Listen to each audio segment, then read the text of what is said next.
তো বন্ধুরা, সকালে এক্সারসাইজ করার টাইমটা আমি দিচ্ছি আমার ছাদ বাগানে।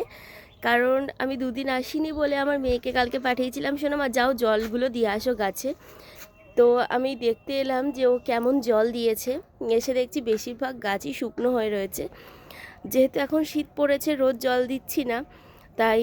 আর এদিকে কিছুদিন ধরে একটু কেকের চাপও বেশি রয়েছে, তো অর্ডারের চাপ বেশি থাকার কারণে আমি দুদিন আসতে পারিনি, তাই আমি আমার মেয়েকে পাঠালাম যে জল দিয়ে আসো। এই যে অনেক গাছই রয়েছে শুকনো, তো ভাবলাম যে চলো আমি একটু জলগুলো দিয়ে দিই।